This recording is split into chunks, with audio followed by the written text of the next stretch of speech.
Hi guys, it's Lucy, and today I'm going to be doing a spoiler-free review on How It Went Down by Kekla Magoon.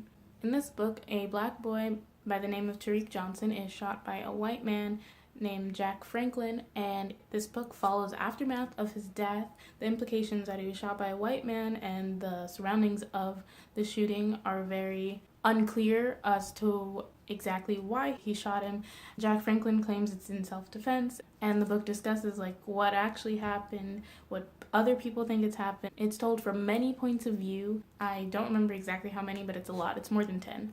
So if multiple POVs is not your thing, I might say stray away from this book, even though I do think it's an important topic that you should read about. But if you really hate multiple points of view, then I don't think you'll get what you want to get out of this book. But I think that the multiple points of view was the best way that this book could have been done, because it takes in so many different opinions, and instead of the author just saying her opinion through this one character, she goes through so many other characters who all do have different opinions.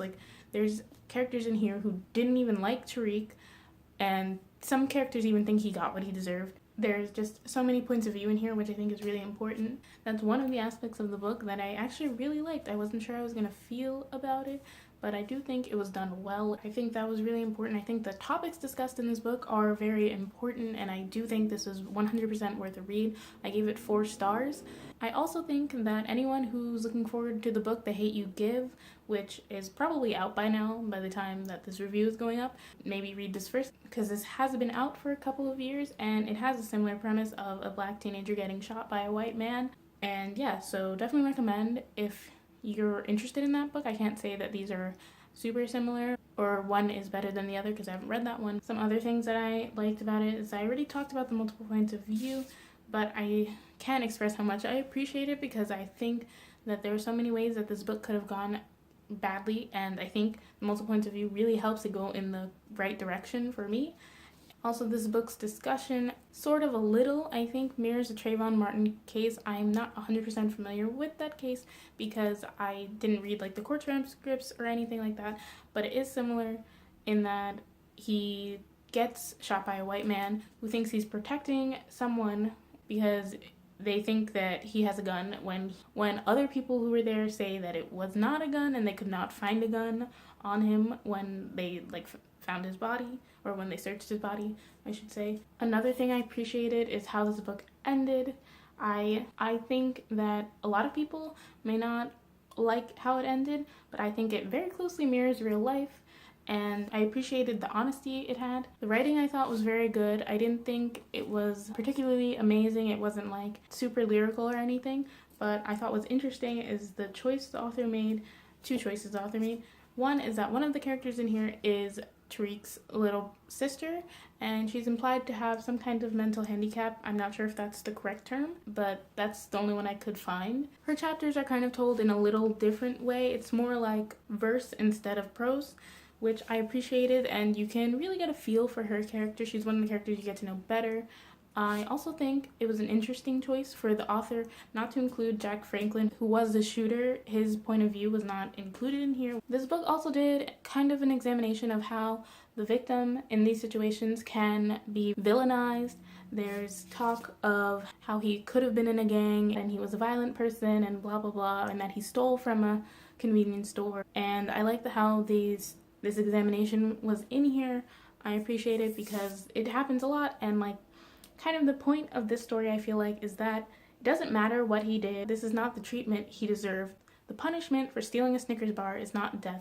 There's also a little bit of discussion of light skin privilege, a little bit. I think that could have been examined more, but I get that that wasn't the point of this story, and so I think that could have been discussed more, but I'm not so mad it wasn't.